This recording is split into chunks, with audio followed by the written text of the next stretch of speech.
สบายดีมาพบกันอีกแล้วกับ Awake and Action ตื่นและจงลงมือปฏิบัติมื้อนี้เราจะมาเว้าเรื่องเกี่ยวกับเวียกที่ยังบ่ได้เงินเฮาสิมาเว้าเนาะสำหรับคนที่กำลังจะก้าวเข้าสู่เป็นผู้ประกอบการแน่นอนเนาะความสามารถในการอดทนเฮ็ดเวียกที่ยังบ่ได้เงินเป็นกระบวนการที่เปลี่ยนแปลงและเป็นยุทธศาสตร์หรือว่า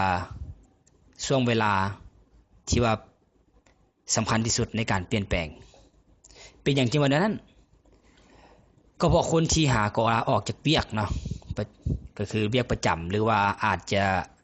เฮ็ดธุรกิจเสริมแต่ว่าก็ยังเฮ็ดเวียกประจำอยู่เนาะ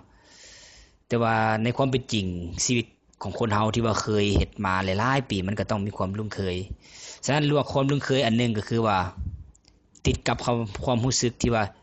เฮ็ดหยังกูต้องได้เงินเลยประมาณนี้คำถามที่ว่าเนาะเฮ็ดเวียกนี้แล้วเท่าใดตัวนี้ค่าจ้างเท่าใดประมาณว่า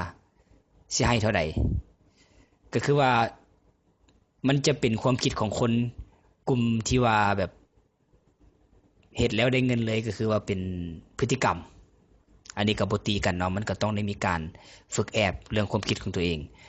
ถึงว่าสิบ่ได้เว้าออกมาหรือว่าเอ่ยปากให้ผู้ใดฮู้ก็ตามเนาะแต่ว่าในใจลึกๆคิด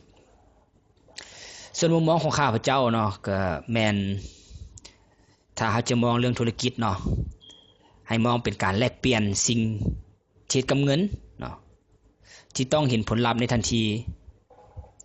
ก็คือว่ามันบ่ได้เป็นการสร้างคุณค่าหรือว่าการหว่านเม็ดพันธุ์และอดทนรอท่าเนาะอันนี้เป็นสิ่งที่เฮาควรคำนึงถึงเพราะว่าการที่ว่าเฮาได้มีการรอคอยเนาะเพื่อเก็บเกี่ยว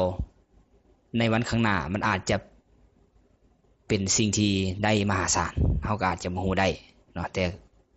ข้าพเจ้าเชื่อว่ามันต้องเป็นแบบนั้นแน่นอนเส้นเนาะคือก่อนเจ้าสิเปิดร้านจังหั้นเนาะ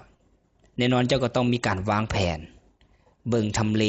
ว่าโอเคบ่มื้อบ่อนนี้เนาะว่ามันสิมีคน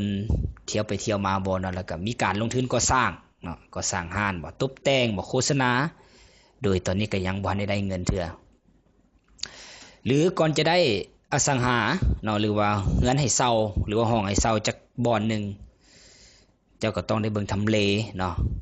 เบิ่งหาลูกเขาเอิ้นว่าเบิ่งหาแล้วทางเนาะว่ามันสิเป็นไปได้บ่ในทำเลตัวนี้แล้วก็ต้องมีการเดินทางไปเบิ่งสถานที่เนาะเป็น10บ่อนเป็นร้อยๆบ่อนว่าซั่นซะแต่ว่าตอนนี้ก็ยังบ่ทันได้เงินหรือว่าก่อนเจ้าเสร็จเว็บไซต์นึงเนาะหรือว่าเฮ็ด YouTube เพื่อให้คนมาติดตามให้คนมา follow ที่ว่าเว้าเรื่องการโฆษณาเนาะให้คนมาวิวหลายๆเพื่อให้ได้เงินจากการคนมาวิวในคลิปของเฮาเนาะก็คือว่าเคิ้นว่าการหาเงินจาก YouTube เจ้าก็ต้องได้ใช้เวลาต้องได้ลองออกแบบเบิ่งว่ามันน่าสนใจบ่คลิปของเจ้ามีคนติดตามบ่แล้วมีคนคอมเมนต์อีหยังบ่ต้องมีการปรับปรุงหลายๆอย่างเนาะเคิ้นว่าการทดสอบทดลองแล้วก็ตอนช่วงระยะนี้ก็คือเจ้าก็ยังบ่ได้เงินบางทีโชคร้ายเนาะบ่ได้เงินก็ยังบ่พอบางอย่างเจ้าก็ต้องได้เฮ็ดล่าเนาะแล้วก็อาจจะได้เสียเงินนำอีกซึ่งมันบ่คือกับเวียกประจำแน่นอนเนาะก็คือมันต่างกันหลายเพราะว่าเวียกประจำนี่ท้ายเดือนมาละปิ้งเข้าบัญชีละโดยที่ว่าเจ้าบ่ต้องกังวลหยังและนั่นแหละก็เป็นเหตุผลที่ว่าให้ลูกจ้างเนาะหรือว่าพนักงานที่ว่ามี mindset เฮ็ดเวียกประจำอยู่จำนวนบ่น้อยก็คือจำนวนหลายวันซะที่พยายามก้าวเข้าสู่เส้นทางเป็นผู้ประกอบการหรือว่าเป็นนักธุรกิจแต่ก็ยังอยู่ในรูป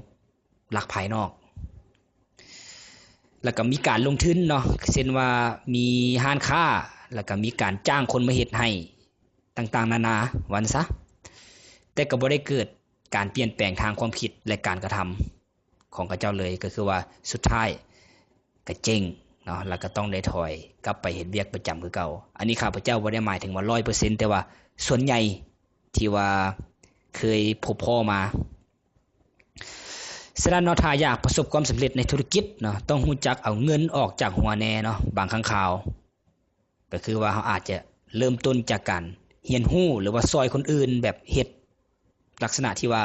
โอเคเป็นการเรียนรู้คอยซอยเจ้าก็เป็นการสร้างบุญคุณนึงเนาะและมุ่งมั่นสร้างคุณค่าแก่ลูกค้าเนาะ